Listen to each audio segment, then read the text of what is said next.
Hello Tech Pros, episode 151. The more people can see what we're trying to do, the more people I think that we're going to have the help and be interested in buying the art.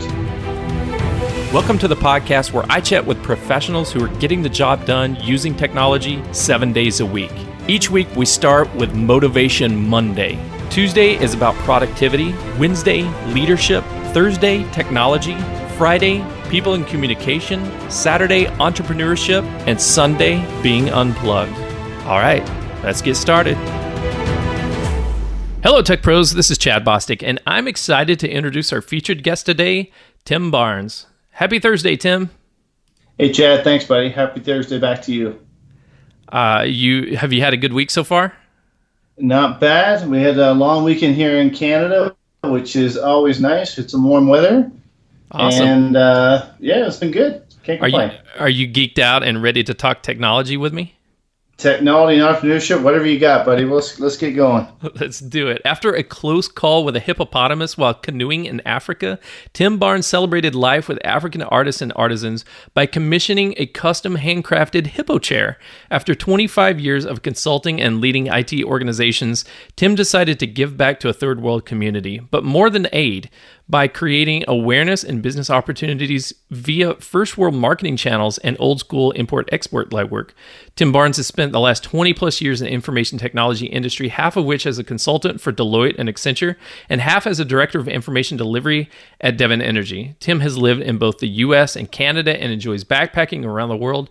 Today, he's the founder at MoreThanAid. And if Tim's voice sounds familiar to you, that's because he was a past guest on Hello Tech Pros a long time ago. Oh my gosh, it seems like forever, but back on episode number 20 of Hello Tech Pros, and that episode was called MoreThanAid for Third World Countries, and it really we dived into that hippopotamus story. Dude, that was crazy. The hippopotamus, I'm not going to go into the details. I'm not going to spoil it for you. So audience, go to hellotechpros.com/20, episode 20, and check out that first interview with Tim Barnes about the encounter with the hippopotamus and the life-changing event that happened there and what he's doing with starting MoreThanAid, the foundation that you put together. So Tim, now this is episode 150 that we're recording today. So it's been 130 episodes since we talked to you.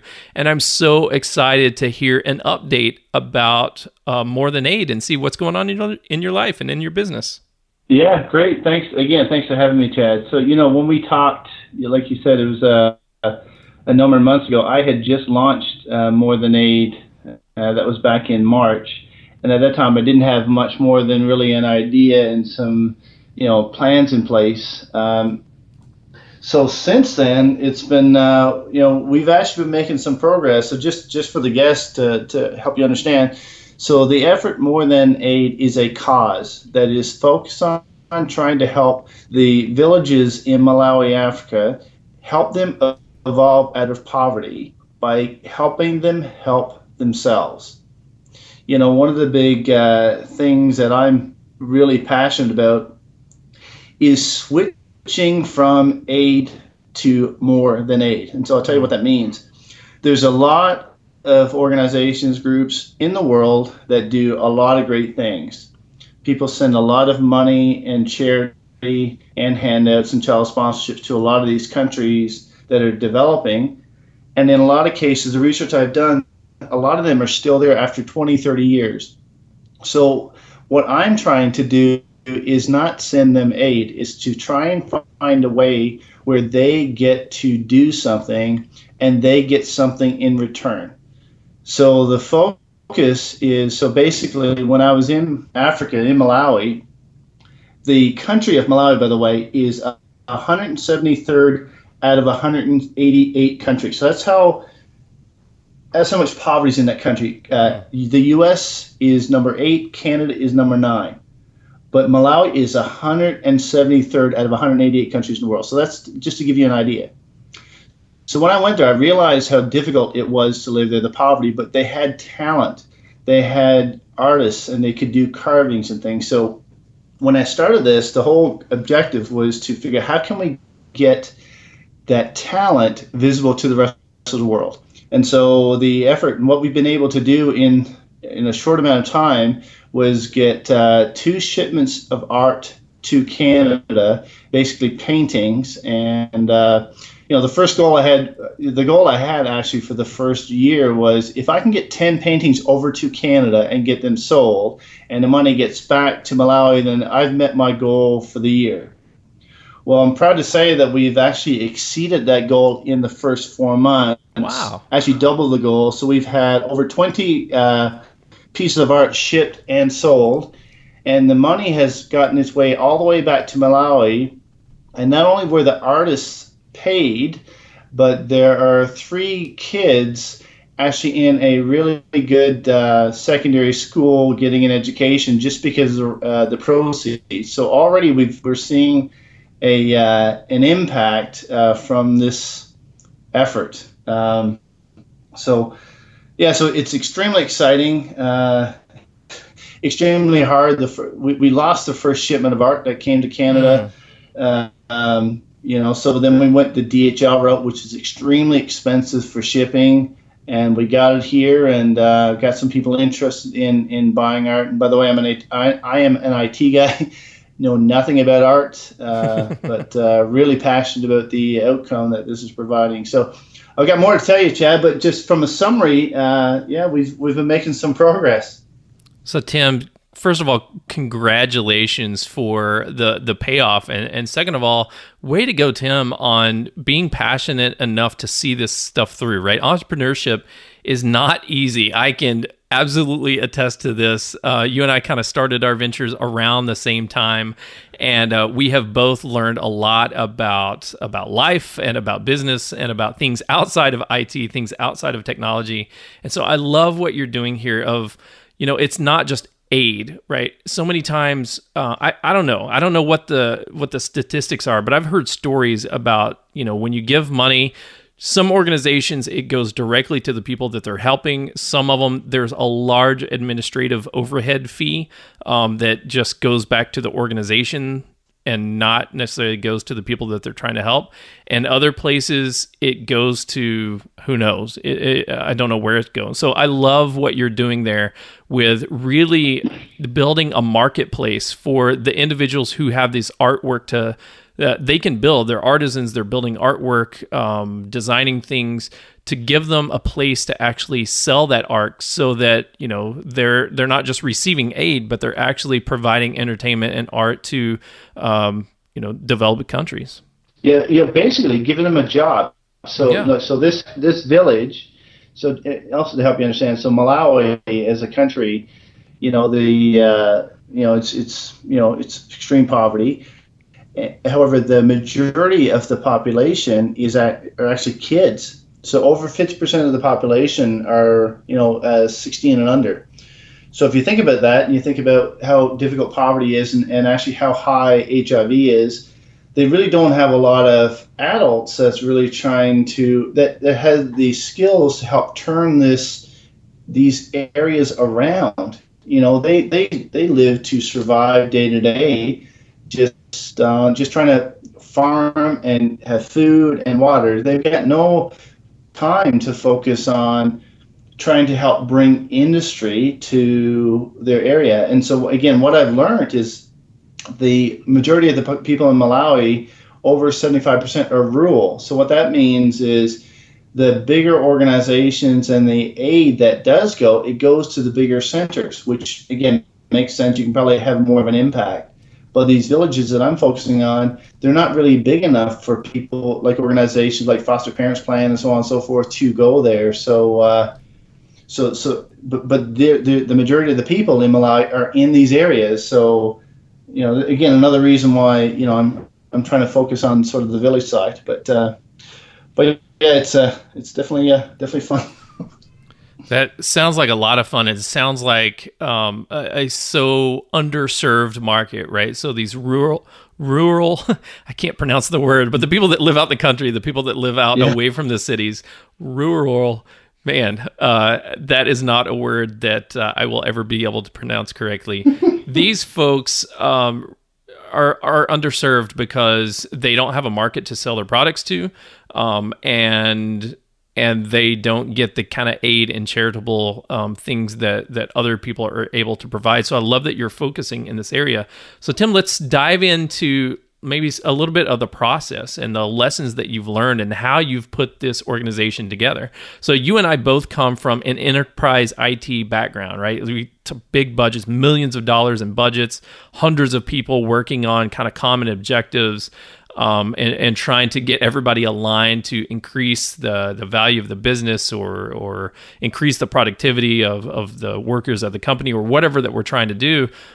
The work that you're doing here seems like it's completely different from enterprise IT. So maybe you could share with us a little bit about not just the technology. We definitely want to jump into the technology, this being Technology Thursday, but also just the process and the evolution of how you put a MoreThanAid organization together to help these folks that are, again, rural and out here in a third world place. Yeah. So from a process perspective, the first thing was a set of goals. Really, what was it that I was really trying to achieve, and what was going to be, my focus. And so working down and writing down and reviewing and thinking about them, the principles. Like, again, the concepts of teach people to fish, don't give them a fish that feeds them. And then you get something for something, not something for nothing. To really trying to understand what that meant. And those things became the foundation for how this thing was going to be structured. So then the biggest thing was communication. Can't fly over there. Can't the phones or landlines are not effective. The guy on the ground, the only guy I was working with first, he had a cell phone that he was borrowing from people. He had a SIM card, so. So we had to figure out a mechanism to just communicate, and Facebook was a technology that they had. They had the app on the phones, and so that became our mechanism to get this whole thing started was Facebook. Then from there, it was, okay, now how do I even find out what products they have? So we knew that they had paintings, and I knew they had carving. So I did some research with importing and exporting and stuff, and paintings were definitely easier because they, you didn't have wood products and lighter to ship and so on and so forth. So working through that, and then trying to figure out how to price the stuff. I talked to art galleries and artists, and I don't know anything about art, and at the end of the day, I end up basically just putting together a formula. Thank God for Excel, just that I could use, like number of colors, how big the painting was, how complex it was, and if it had background painting and blended colors and stuff to give me a price that I could charge. And then, how am I going to market this? Because I'm not a salesperson. I didn't want to set up a store. So really the first sled of shipments was just, my friends and family that I had. And, so that's how I got this whole thing started. And then I spent a lot of time trying to build relationships with artist groups, with different organizations. And then last part, I got lucky. A friend of mine from Oklahoma, Lisa Welsh, you know her, Chad. Mm-hmm. We were on Facebook, and she's liked one of the updates I did on MoreThanAid, and she said, do you want me to help? Can I help? Can I volunteer? And she's made a significant contribution. I mean, she's actually has 2 shipments of art shipped to the United States, and she was the first one to get carvings in.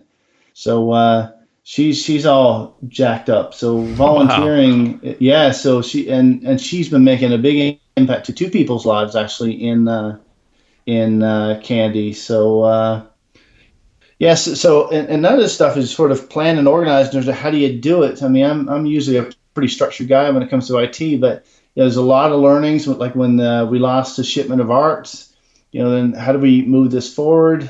I had no money from an investment perspective. It's all personal money I'm spending, and being laid off from work, you're thinking, okay, I got a family to feed and not working, and I'm trying to get this thing off the ground. So it really wasn't structured in a way, Chad. It was just, but that was the approach that I've taken. And that's where this is turning around to turn out to be. Well, it starts with that passion, right? It starts with you having a passion because of your personal experience of talking to these people, of interacting with these people, of looking at their artwork, and just making a decision that you want to make a difference and that you want to make a change in the world and that you want to help. And, it sounds like, unfortunately, like all of your experience hasn't necessarily lended itself at a 1-to-1 ratio with what you're trying to work on, right? So you're used to working on these big projects, very structured. And in this area so far, it sounds like it's very unstructured. Nobody's doing this. If other people were doing this, it would be a lot easier because there would be books and manuals on like how to start an import-export business with Malawi. And to our knowledge, like nobody's working on that. And so everything's undocumented. Therefore, it's a lot of trial and errors, but you're going through the process. One of the key things that I heard in that was the communication gap, right? Just the communication gap with the individuals there on the ground in Malawi, in this third world country, was, there's snail mail. You could write letters, and that was probably what you did. I think we talked about that on the first episode, back at episode 20. Yeah. We talked about how, you would have letters and they would take weeks or months to come back and forth. And it was just very, very difficult to have communication. And so you've tried a few different communication mechanisms. And the solution that you found to your communication problems is Facebook, which I find kind of funny, actually, because the organization that you and I worked with in the past, Facebook was bad. It was a no-no. It was no, we're not going to allow that. And we actually had it locked down from the IT perspective, locked down on the network so you couldn't access Facebook because we didn't want people to, waste productivity time, waste company time being on social media and interacting in that way. But now for your organization that you put together, it's the perfect communication mechanism. Yeah. And just, fortunately, Facebook got unlocked before I was done there, so that's good. But yeah, it just happened, Chad. I mean, so we were like I knew we had to find out some way to collaborate, and we had tasks that needed to be done, and there were pictures that we had to try and share to get feedback and stuff. And so Facebook first started off as just a way to chat and stuff, but it ended up becoming the platform that we're doing collaboration, both with people helping MoreThanAid, such as Elisa Welsh in Oklahoma City, and I've got my sister providing feed, my wife. I mean, so we've been using Facebook. Then the publications around things have been through Facebook, because we found our first area that we were going to get support was from friends and family, because it was something that I just really wasn't quite sure how to do, and I knew that I had to get some people sort of excited about this, and so you have your friends and family on Facebook, and then and it was a technology that they had access to, and so once they learned how to use Messenger and posting things, then that ended up becoming the platform. And we would not be anywhere today, I don't think, without this. It's made it so. So right now we're opposite about 12 hours, and so we use messaging sort of all the time, to just learning. So I'll ask a bunch of questions about the village and about how many people in the town, what do people get paid, and how much are people paying for the art if they make it their backpacking and stuff. And so I get all that information, and we use that to craft up a story. And and no phone calls. It's all been text, no video. It's amazing how I still can't believe really that we've made this much progress by just sort of using Messenger and Facebook, to be quite honest. I wouldn't have thought either, Chad. It's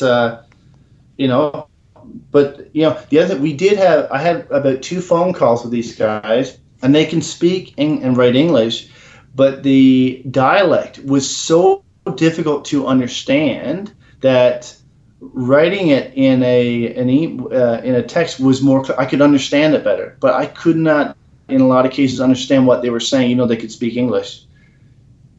So the texting is so effective in what we've been able to do. So I don't know if that helps or not, man. Yeah, that totally helps. So it's just, I think the big lesson that we can take away from there is, sometimes we in technology, we want to invent the next biggest platform. We want to put together awesome integrations, or I don't know, just love tinkering around with the technology. But really, in this case, it comes back to the requirements, right? And the requirements are what is the technology that's already in place at both of these societies, right? So you have the society that is kind of disconnected and don't have where don't have landlines. Don't have landlines, exactly. They've got cell phones. Right? No. Okay, so they got cell phones. There's a couple of people around that have smartphones. They have a little bit of data access, so they can put apps on their phones, and they're used to Facebook. And then on the other side, you've got customers that are friends and family, because you're going to tap into friends and family first, and those people are already connected to you. So you don't need a website, right? I think you started with a website, but you quickly found out, it's not really about a website. It's not about other social media platforms and not about other communication tools. It's really about, here's people with Facebook and here's people with Facebook, and you can be kind of this mediator between them to kind of coordinate between, here's an audience of people who desire to buy this artwork, and here's the producers that can produce the artwork, and now you and Facebook in the middle are connecting the two. Yeah, and two things there, Chad, on the website. I think the website can be extremely valuable. I just don't have the time. I mean, it takes so much effort to just do everything. When you were back talking about, we came from, a big organization, and, things are very different. One of the big things with when you're trying to do this stuff, it's just me, trying to do the writing up, trying to do the accounting, trying to figure out how to do all the stuff. And so when you're talking about trying to maintain a Facebook page and your Twitter account and your website, it was, my time was just being spread too thin. I wasn't getting a lot of valuable things done. So hopefully, I'd like to get back to the website, because I think eventually, it can be turned in sort of to an online store and stuff. But for now, we're doubling down on Facebook just because it's a better platform. There's one thing that's interesting for everybody on the call, and I listen to this webcast, and I'm actually writing an article on it, and it's about accepting a Facebook friend from an impoverished country can be an eye-opener. And basically, when I mention the two extremes, you got U.S. and Canada on the extreme of being privileged, living in a privileged country, and you've got Malawi, 173 out of 188, that's living in poverty. You get interesting situations when you connect those two. One of the things that happened that I didn't realize was my Malawi Facebook friend started connecting to my other Canadian friends, and I didn't realize it. And not that there's anything wrong with it. However, what started to happen was the Malawi friends started to see how life was in a privileged country in terms of lifestyle, wealth, possessions, and so on and so forth, and that resulted in some cases, not all, this my Malawi friend asking for different types of help outside of what we were trying to do with MoreThanAid to some of my personal friends, and so that connection of seeing the diversity in two extremes brought on some different types of behaviors, and some of my friends were quite upset that they were asking for help, and so another thing I've been doing is coaching, the people in Malawi that, there's things that you need to be aware of how the Western world thinks about things and so on and so forth, but and so now I'm working on a communication to my personal friends around this, such as, if you can get people and you can connect to people from a third world country. However, you really need to be aware that their life is extremely different than yours. And so that's one thing with the power of technology. It's fantastic, but people really had to be aware of what they're doing. They're posting, hey, I just bought a new sports car, and these people in these countries don't I mean, they don't even have homes. They don't have cars in these villages and so on and so forth. And so, not that people should feel bad that they got more things, but it can drive a behavior out of the people in the third world country to maybe ask for help. Hey, maybe you got lots of money. Maybe you should send me some of yours, and so on and so forth. And so that's something. That's one of the things that I'm working through right now. It's not that in my mind needs to be shut down. It's because it's the power of technology connecting the rest of the world together. Is just things to be aware of. Oh, Tim, man, that's such a powerful story about diversity and about just different experiences and how technology today, Facebook in this case, but just technology in general, is really connecting diverse, disparate people in different organizations, different income brackets, different lifestyles together. And it's just putting a spotlight on the differences. And I love that it's just increasing our awareness on both sides, right? So the awareness that the Malawi people have of, hey, here's what life is like outside of our country. And you know what? We want more, and that's okay. And we want to ask for more, and we want to figure out how to get some more of that stuff. Maybe we're not going to each have a race car next week, or a sports car next week, but our country doesn't have, or our village doesn't have houses, right? We don't have whatever, the things that we need. And so you guys maybe have a little bit more, you have excess, you have more than us. Maybe you should want to be aware of our situation so that you want to give, or you want to invest, or you want to buy our products to support us. So I think that's very, very interesting and very awesome thing that it's doing, is just allowing two different groups of people to take a look at their situations and have a good look at themselves and say, you know what, is this what I want, or is this what I want to be on both sides? So Tim, in just a moment, I want to ask you about the biggest lessons that you've learned throughout this venture, both on the people side that we kind of touched on, as well as the technology side. But first, we're going to take a quick break and thank our sponsors. This episode of Hello Tech Pros is sponsored by me, Chad Bostic. As an enterprise IT leader, I've gotten the opportunity to solve a number of different business problems, including field worker productivity, back office process efficiencies, enterprise system integrations, big data analysis, resource management, and IT complexity reduction. Each project comes with its own unique challenge, whether it be distributed teams, change management, stakeholder buy-in, availability of subject matter experts, or just getting one technology to play nice with others. Let me know what business problem is keeping you up at night and how you'd like me to help. Go to chadbostic.com and click the contact button, or text "Hello Chad," all one word, to 44222. That's chadbostic.com, chadbostic.com, and click the contact button, or text "Hello Chad," all one word, HELLOCHAD,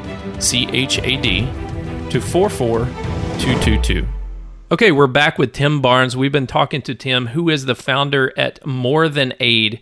It is an organization that is building a marketplace for third world countries to be able to sell their products, to sell their artwork to privileged countries like the United States and Canada, so that we on our side can have this amazing art, and celebrate life with these artisans who are putting together just incredible art that we can enjoy. And on the other side, that the artisans and the artists can get paid and have jobs and provide this artwork out to a marketplace that will pay for them, so that they can increase their lifestyle there in their village. And Tim, we were just talking about before the break, we were talking about how technology in this story, Facebook is really showing the Malawi people what a different lifestyle in the U.S. and Canada, what that lifestyle is like when people are more affluent, when they have things, they have houses, they have cars, they have toys, they have different clothing, just the lifestyle that we have here in first world countries. And then it's also allowing your friends and family who have not traveled to Malawi and don't have any friends over there to see what life is like on that side as well. And they're now Facebook friends with people who Literally, they might be borrowing somebody's phone to access the internet through Facebook and telling stories or showing pictures about their life, which is a lot more, have a lot less stuff in it.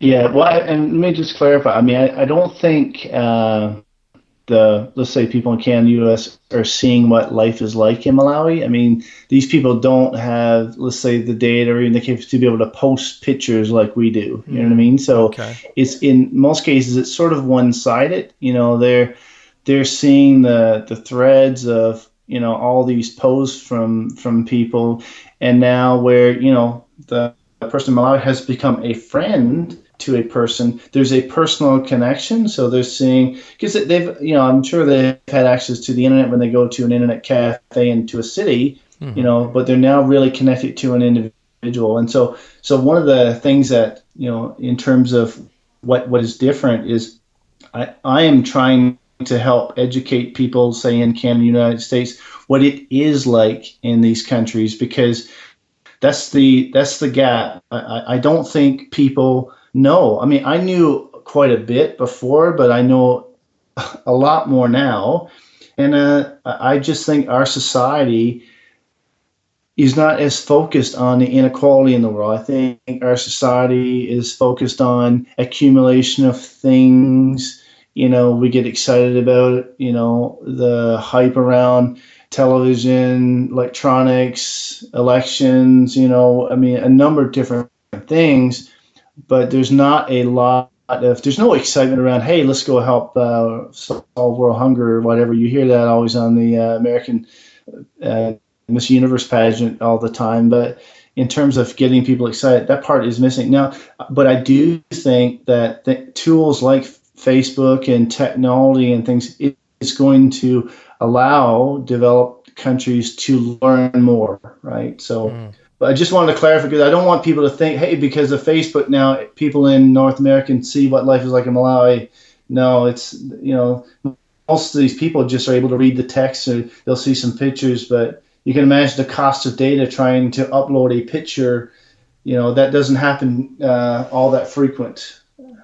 Gotcha. Thank you for clarifying that, because that's a big point that I missed, and I don't want the audience to miss as well. Is it's not necessarily a two-way conversation, or it's a conversation, person to person, peer to peer conversation, but you don't have the bandwidth. Again, it's the inequality of we're griping, when we have some packet loss, or when oh gosh, things are so slow on my Wi-Fi is hiccuping right now, and there's gaps in the audio on the podcast or whatever. But meanwhile, there's people who literally cannot download the podcast because they don't have the bandwidth. They literally cannot upload a picture of their face to show the world what they look like because they don't have the bandwidth. And it's just, man, that's a struggle. So Tim, before we wrap this up, can you share any lessons that you learned throughout this process on the technology side and the business side and the people side of putting MoreThanAid together? What has been the biggest things that stood out for you?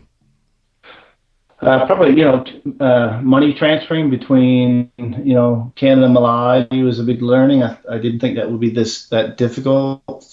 We settled on Western Union for now, wiring money to Malawi, but, it's expensive. It's not that simple. We're trying to figure out how we can get a bank account in Malawi set up with that can be linked to PayPal, so that would be much easier. So this probably was a lesson learned. From a technical perspective, just early on, not realizing what they had from a technology perspective. So as I mentioned, they didn't have the guy didn't even have his own phones either. And so now, from the sales of the first shipment, he bought a phone. So then we were able to communicate more frequently, and then he had the capability to be able to take pictures.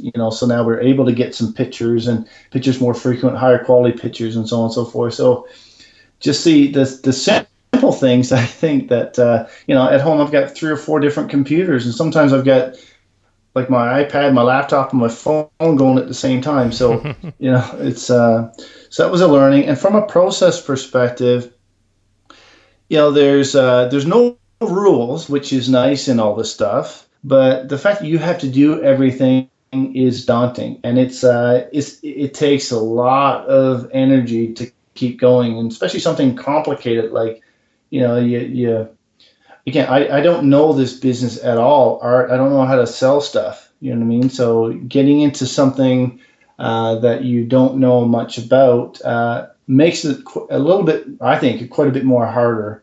And so if you do get into something that you find harder, just make sure you pick something that you're passionate about, because I think that passion and the drive for the outcome to make sure you're going to achieve the outcome, I think is important to get in there. And then from a people perspective, and this is another thing with people in a developing country like Malawi think very differently than we do from a number of reasons. And one of them is, and I've experienced this personally, and this is something I'm going to work into the article that I'm writing, is they have learned to survive. So when you learn to live in a society where you're just trying to struggle to survive from a daily perspective, you have different behaviors, some that are not necessarily accepted here in North America. And so one of them is just, unfortunately, dishonesty, where trying to inflate a situation to make it sound worse than it is to get people interested in helping. And so I've learned that has been a behavior that exists across a lot of these countries, and which is one of the reasons why I don't think that they move past the dependence on aid, is because you get corruption all the way from government all the way down to individuals that think, hey, if I tell a really, really poor story, maybe people are going to be upset, cry, and send me money, and so on and so forth. So I've learned firsthand. However, I've not fallen to the trap of sending gifts or extra money. It's been all about, you're going to help with some paintings, some carvings. We're going to get them here. Then you're going to get paid. You know what I mean? So, but learning that there's differences in their society, and not really getting upset and mad with them. I mean, but explaining to them, okay, this is an implication. If this continues, we're going to find a different artist to work with. So then these people not only learn that they have to do something for something, but they learn there's implications for doing things a certain way. So those are probably some of the big things, Chad, that in the 5 months I've been doing this, that I've sort of learned a bit from. Man, those are great lessons that just, gosh, it's touching. It's really, really touching. So what can we do to help Tim? You've gotten one volunteer to help you. There may be other people that are thinking, you know what, I can knock out that website for Tim, no problem. Or I could help with social media, or I could help with getting connected to artists or art galleries or something like that. So if you have, I'll give you a call to action here as we wrap this up. What do you need? What does your organization need that maybe some of our listeners can help with, or help get you in touch with people that can help with? Go to the Facebook page, I think. So facebook.com/MoreThanAid. Like the page, comment on it, share the page. Need to get the word out. The more people can see what we're trying to do, the more people I think that we're going to have the help and be interested in buying the art. I think that's a big thing. Help get the message out. And the last thing I'll say, I know we got to go, Chad, but there's a bracelet program that I've started with these kids in Malawi. So I've got 200 bracelets coming to Canada, and I've got kids helping fund their own education. So by them making bracelets that get shipped to Canada, the bracelets are going to be sold in their name, and we get enough bracelets for that child's education, we move on to the next child. So again, still same thing. You do something, you get something. And so we're pretty excited about that program. That's awesome. Well, definitely put me down for 3 bracelets, one for me, my wife, and my daughter. I know they will be just as excited as I am. And I'd love to be one of your first customers and help these guys out, and also have an amazing, unique piece of art that nobody else here in my state of Florida probably has. And so that'll be kind of cool. Absolutely. So, cool. So audience, please go to the MoreThanAid Facebook page to get connected, and send Tim a message. Say, hey, I want to get hooked up with this bracelet. I want to take a look at this art. What can I do to help? because it's a tough problem. Nobody else is solving it, right? So we're going to have to all face this together. We're going to have to all solve it together. The inequality that exists in the world, it's nobody's fault, but we can make a difference. We can help, and we can give more than aid by creating a marketplace where they can provide this artwork and we can enjoy the artwork. But it's going to take awareness, and we just got to get the word out on the streets and build awareness for this campaign. Tim, thank you so much again for coming on Hello Tech Pros. I really value your passion and your message and your inspiration about this. You know, it's today's Technology Thursday, but really, I mean, gosh, I've said this so many times on the program. It's not about what you know, it's about who you know. And it's about, sometimes the best technology stories really have 1% to do with technology and 99% to do with the people that we're connecting to and building relationships with because we have this technology in place. So thank you for sharing this story with us today. I really appreciate it. Yeah, thank you, Chad. You bet. Tech Pros, get in touch with Tim. Talk to him about MoreThanAid. Take a look at the artwork and decide for yourself if this is something that means something to you. If you want to help fight the inequalities that are out there, if you want to help the diversity problems that we have, just take an action. You don't have to start your own movement like Tim does or Tim is doing. You can just support the organizations that are already there. So join me, buy a bracelet and send a picture on Facebook and send a picture on Twitter. You can find me at Hello Tech Pros. Send us a picture of you with your bracelet on from Malawi, and I'll send you back mine. It'll be awesome. Cool. You've been listening to Tim Barnes, and I'm Chad Bostic. And until next time, take care. The show notes page for this episode can be found at hellotechpros.com/151. Do you use Slack for team communication? Join the Hello Tech Pros Slack channel at hellotechpros.com/Slack. If you enjoyed this episode, please leave a review, subscribe to this channel, and check back tomorrow. This has been Technology Thursday, but tomorrow my featured guest and I discuss people and communication. On Saturday, we talk entrepreneurship, Sunday, being unplugged, Monday, motivation, Tuesday, productivity, Wednesday, leadership, and back again on Thursday to discuss technology once again. And I'll talk to you tomorrow.